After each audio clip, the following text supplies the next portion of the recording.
Good morning, everyone. I'm so glad that you're here today because I have a special guest, Rita Gardner, and we are going to be discussing her book. So my name is Sonia Marsh, and I'm also a memoir writer, a similar kind of story about the Caribbean. But before I get to that, my memoir is Freeways to Flip-Flops, and I'm also the founder of the My GUTSY Story series. And our author today has participated in this month's My GUTSY Story. So without further ado, I would like to introduce all of you to Rita Gardner. Good morning, Rita. How are you today? Good morning, Sonia. It's great to be here. Good, good. Well, for our guest today, I'd like to read a little bit about who you are and what you've done, which is quite impressive, and congratulations on your new memoir. So Rita Gardner grew up on her expatriate family's coconut farm in the Dominican Republic. She was homeschooled as a child, and she began writing, reading, and painting at an early age. She now lives in California, where she follows her passions, which are writing, traveling, hiking, and photography. Her published essays, articles, poems, and photographs have appeared in literary journals, travel magazines, and newspapers. And her memoir, The Coconut Latitudes, I'm showing it here because I got a copy and I've read it, will be published in September 2014 by She Writes Press and has already garnered stellar advance reviews. Now I'm going to read one of them because it is quite impressive from Publishers Weekly. So from Publishers Weekly Select Review for July, Gardner has written a rich, haunting book that vividly captures her childhood and makes everyday turmoil vital through precise and honest prose. So that is very impressive. So once again, good morning, Rita. And good morning back at you and to everyone else. So before, I just want to tell everyone that I do have the chat open. So if you have any specific questions as we're discussing for the next 25 minutes or so, please type them on the right-hand side in the chat box, and I will ask Rita your questions. So without further ado, why don't you tell us a tiny bit about sort of a brief synopsis of your memoir? Okay.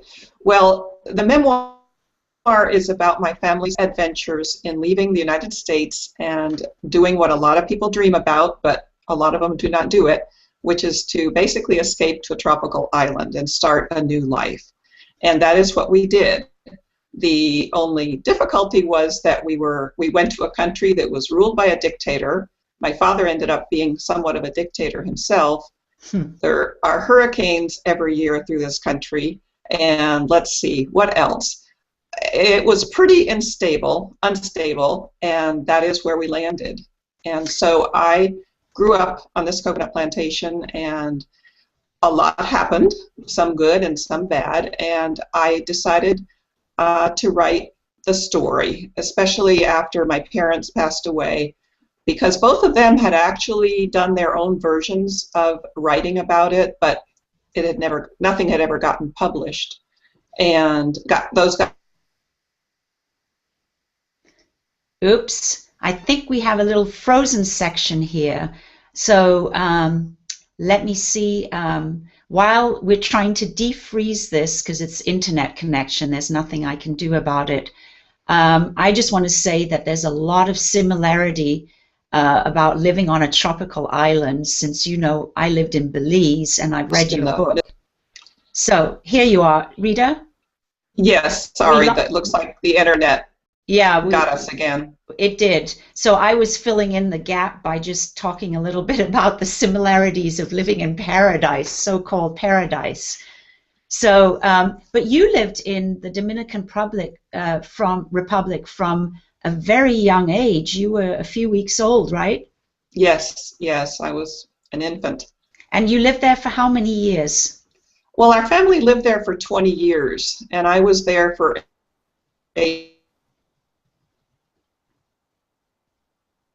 Oops, a little freeze again, which I apologize. I'm very sorry.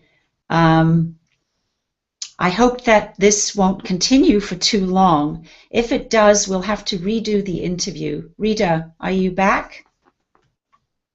So,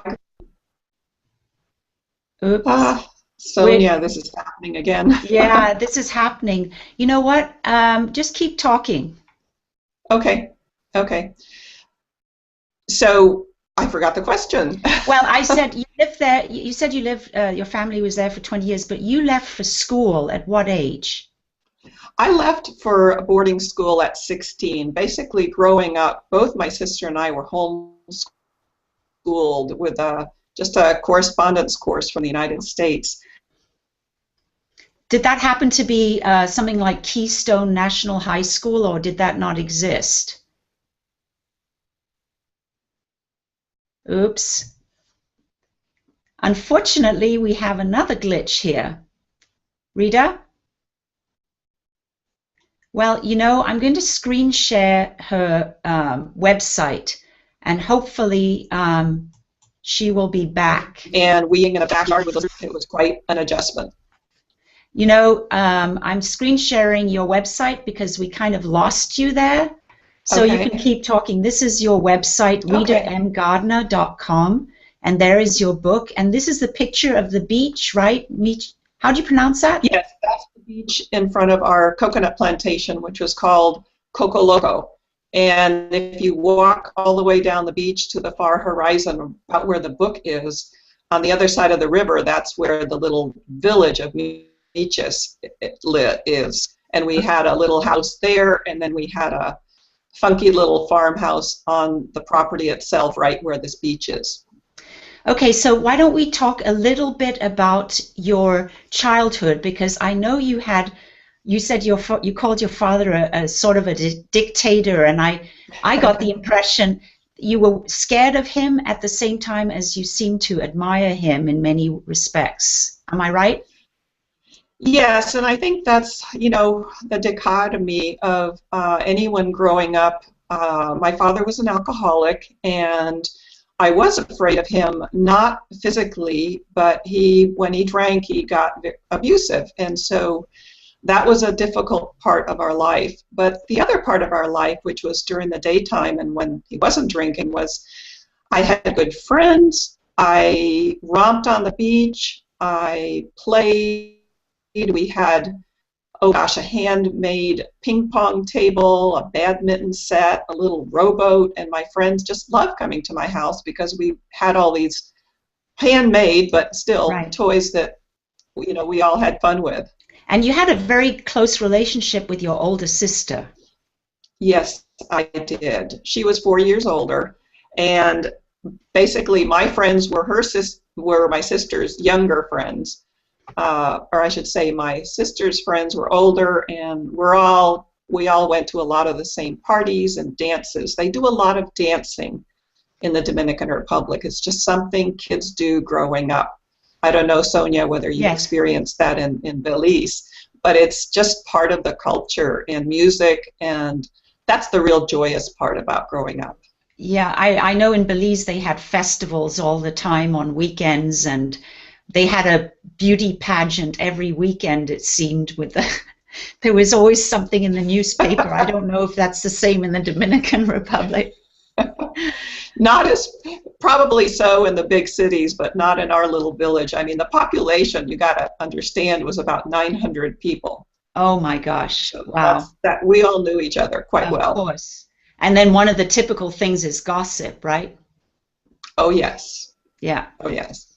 So tell us more about I'm looking at a question here that I think is very interesting. Your book touches on a lot of difficult themes. What is it that I don't want to talk about the easy stuff. What was difficult about writing this book? Well, the hardest part was that if you grow up in a family that kept a lot of secrets and basically denied a lot of the things that were going on, which are in the book, so I won't go into them,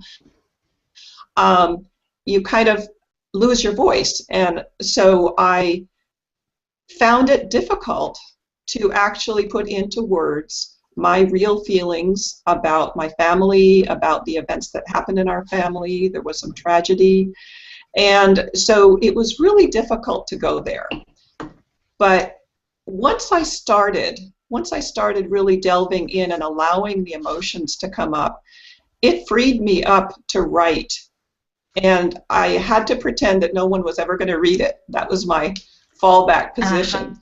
Because if nobody could see it, what harm could be done? And so I wrote more freely, and finally a whole lot of stuff came out that turned out to be worthy of a book. But did you keep a journal? Because when I read your book, it was so, the dialogue, everything was extremely vivid, the scenery, and kind of, with me, I had to keep a journal, otherwise there's no way I could have remembered all these things. So what about you? Well, in my case, what's helped for me is I have gone back to visit that village, those people, seen the home. So the imagery in terms of the scenery and the people and the place is always with me.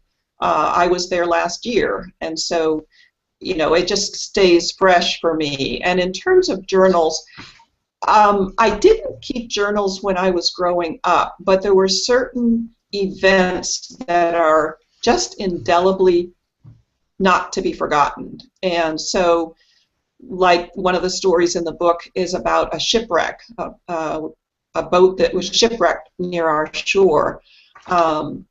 The first boy that I ever fell in love with, or thought I was. And you just don't forget those things. And I talk pretty often with my Dominican friends, and when we get together or talk, we're always reminiscing. And so it brings back, they'll remember things that I don't remember. It's like, hey, Rita, do you remember when we went to the bar up on the hill and it turned out to be a house of ill repute, which didn't get into the book, but that's another story. Right. So I started writing just what I remembered as separate standalone pieces. Okay. And that brought back even more memories. Did that take you a long time to write your memoir? And when did you start writing it? I started writing stories that were, I'm going to say about 10, 11 years ago. Mm-hmm. And I then continued to write stories, and my sister... Oops, we got a little freeze again. Let's hope. Rita, it froze, unfortunately. So until she comes back, I hope that this doesn't last too long. I know that Rita doesn't, I think she uses... Away, unfortunately. There you go. Are you there? Yeah. Yeah, we didn't hear you for about 30 seconds. Unfortunately, It froze. Okay, so basically what I was going to say was that I worked on it intensely for about 4 years, working on it on weekends because I was working full-time in a day job. Wow. And I also joined a writing group, and that was great because I met some wonderful other writers, and we would make promises to each other. So we would meet every couple of weeks, and when we're done, we would say, I'm going to write 20 pages by the next time we meet. And that was a promise I made. So when you make a promise, it's making a commitment to someone else. For me, helped me progress even further. Yes, being accountable. Yes, definitely. So I would like to talk a tiny bit more about your life in general.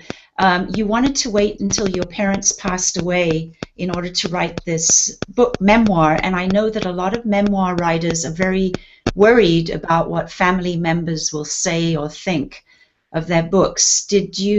What would have happened had you written it while they were still alive? I wouldn't have showed it to them. They could have seen it, though, obviously. I wouldn't have written it. You wouldn't? I just wouldn't have at the time. I might have written it, but not shown it to anyone. And at that point, it would have been just sort of a catharsis for myself, my own journaling, to get my own sanity back. And what did it bring to you? I mean, what did you learn about yourself after writing the book?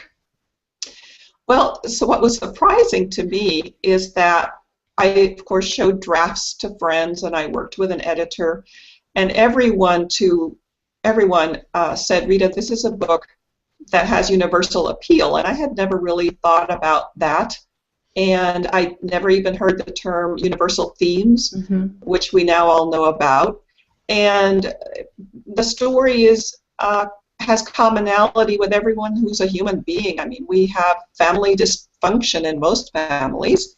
We have a lot of skeletons in our closets, and we have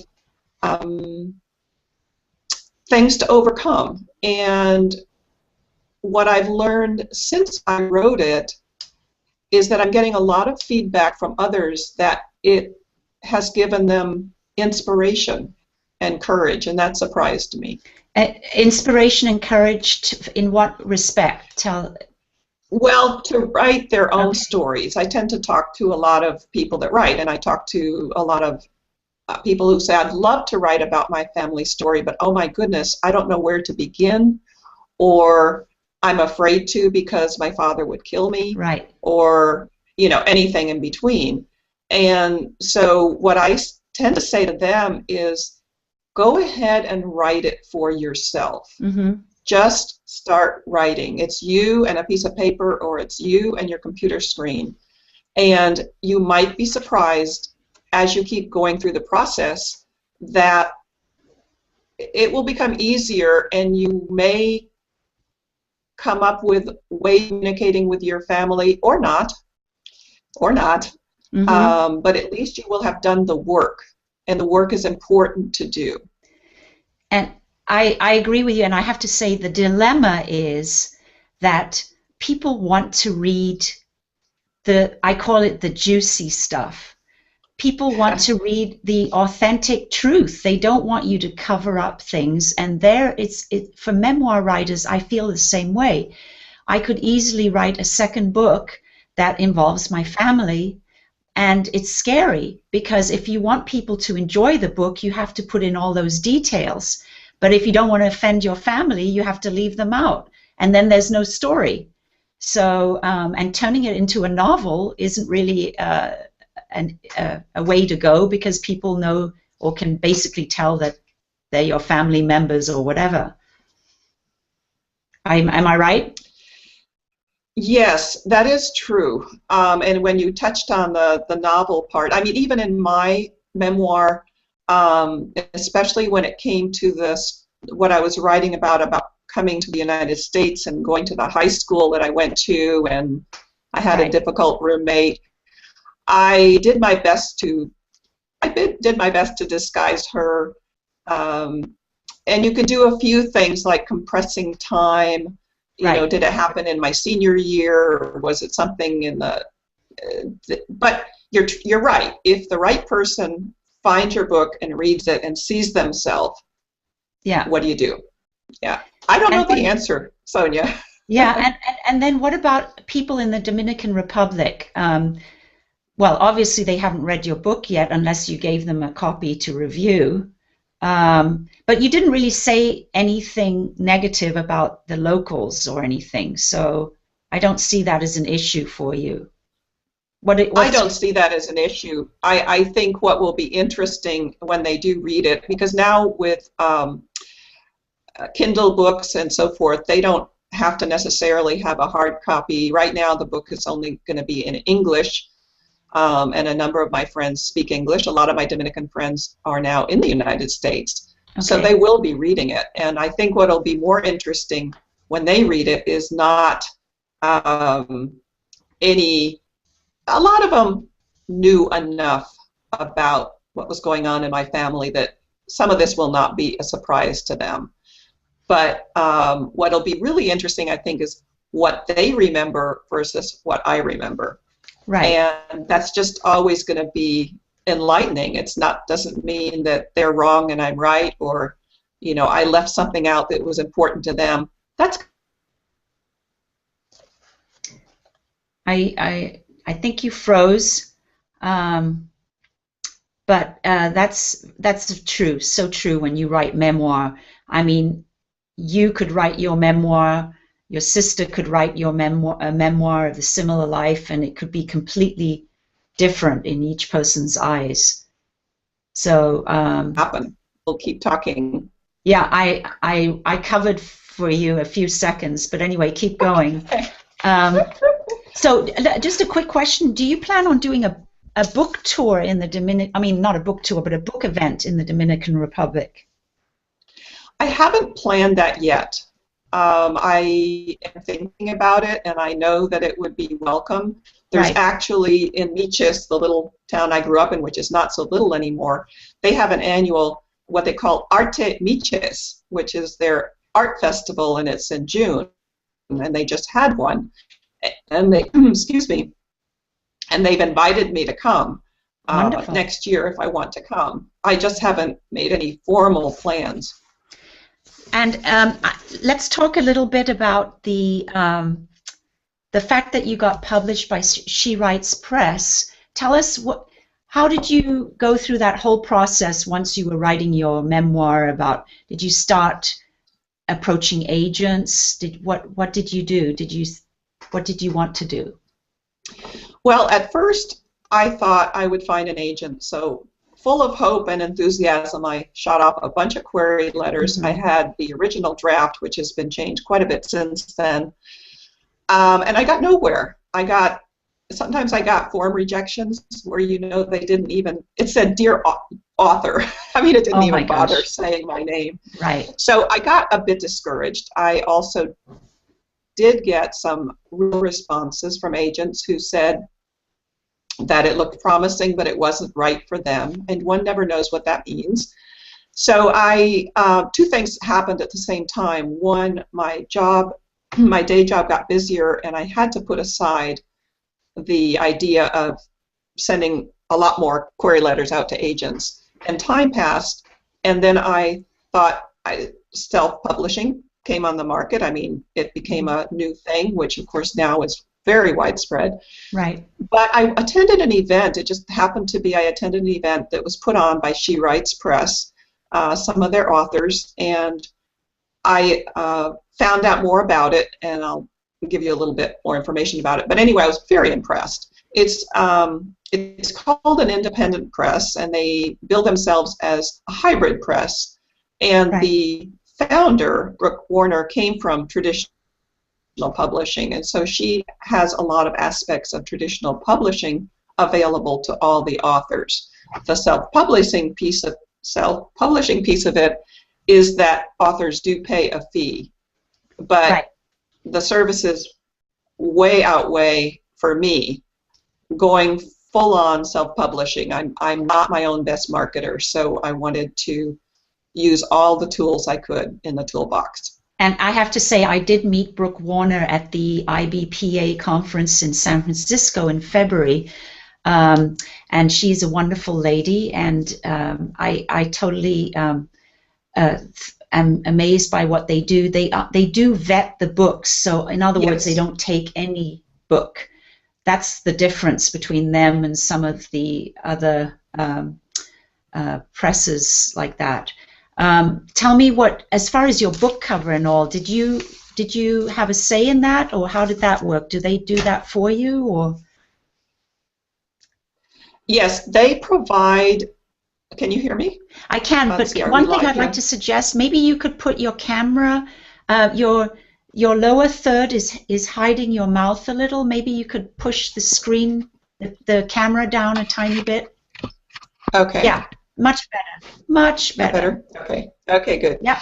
Perfect. The cover. They have a number of designers, and they assign a designer to an author.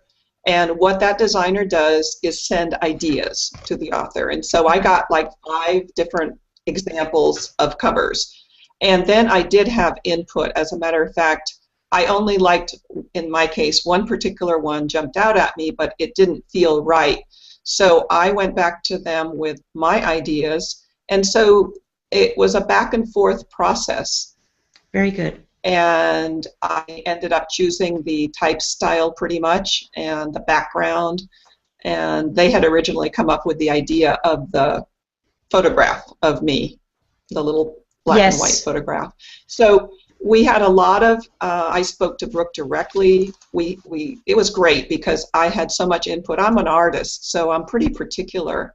I know what I like and I know what I don't like, so I gave input in that regard, and I'm very pleased with it. Yeah, I'm sharing, I'm actually going to the book so people can see the cover. Can you see it on your screen? I can see it. Yeah. Yeah. So there's Yeah. the picture of you, and as I remember you saying you love turquoise and blue just like me.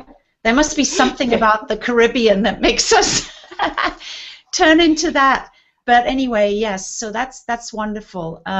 As far as promoting and all the book launch and all that, tell us what you're planning to do so you can help other authors. Well, the primary thing that I did was hire a publicist, and that was the best thing I could have done because she is the one that is finding all the different venues and places for me to speak, do the readings and interviews, and so it's and of course I am telling the world as I know it, and Right. primarily my publicist has been guiding me and encouraging me and sometimes pushing me because I tend to fade into the background if left to my own devices. Are you still working a day job, or are you focusing full-time on this? No, I was lucky enough to be able to retire last year, and Good. so I am focusing full-time on this. Good. And your publicist, will she... It feels like a full-time job. I know. Believe me, I can totally relate to that. But as far as publicity, are you going to be on radio and television, or is it local TV, or is it basically just in person? My publicist is working on TV and radio, but right now what we have nailed down are in-person events. Good. In the San Francisco Bay Area, but I may also go up to Portland. And okay. Who knows? Yeah. Yeah. And your book launch, because we're getting close to the end here, is Okay. What day and what location? Okay. Just so everybody knows, the book is available for purchase on September 16th. That's Wonderful. when it's live and can be ordered by Kindle or at your bookstore and so forth. The official launch party is October 11th, and it is at a wonderful bookstore here in the Bay Area called Book Passage in I've heard of it. Yeah, wonderful. And they have all kinds of wonderful people that come to speak, so I feel honored to be there. Yeah. And it's at 7 o'clock at night, and it's going to be a launch party. I'm planning on figuring out how to make some coconut candy so I can bring something tropical to the party. That's a good idea. Good. And are you inviting all the people you know, or how are you going about getting the word out? Will it be announced in the newspaper, or how is that going to happen? Well, it's going to be in the Book Passage newsletter, which will be coming out shortly for September and October. I, of course, am inviting all my Facebook friends, and I have an email list that I also invite. I already have about 50 people committed to attend, and so I think it's going to be a pretty big event. And I find Facebook quite helpful. Do you? For that kind of stuff, yes. And the other thing is, do you think you will be writing another book, or is this, I know this is early on, but do you have more information for a new book that you'd like to write? Well, I do, and we'll see. Okay. When I finished the editing process with this book, I ended up with about 100 pages of later story that didn't really get into the memoir because it just didn't quite fit. Yeah. But I'm also thinking I might turn it into something that would be fiction, which I have not tried before. So that's, yeah. Good. That may happen. Yeah. We're always thinking ahead, aren't we? Right. So Rita, is there anything else you'd like to tell everyone before we end our interview? Sure. I think what to reiterate something I said before, especially for anyone who's thinking about writing a memoir, and having concerns about all the issues that we discussed, is to just start writing and, keep a journal, write your stories. When memories come up, put them down, because, we will forget them. That was one of the reasons I also felt urgency in writing this memoir.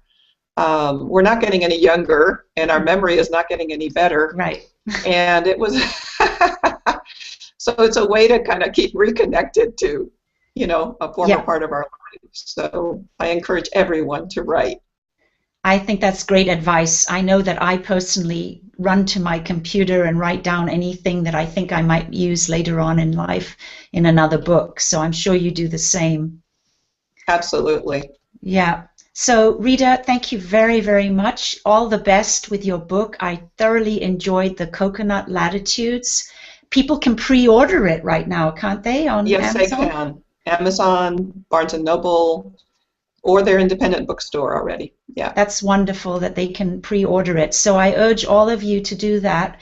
And good luck with everything. And maybe I'll come and visit you in the Dominican Republic. I love traveling to that part of the world. So, and I've never been there, so I'd love to.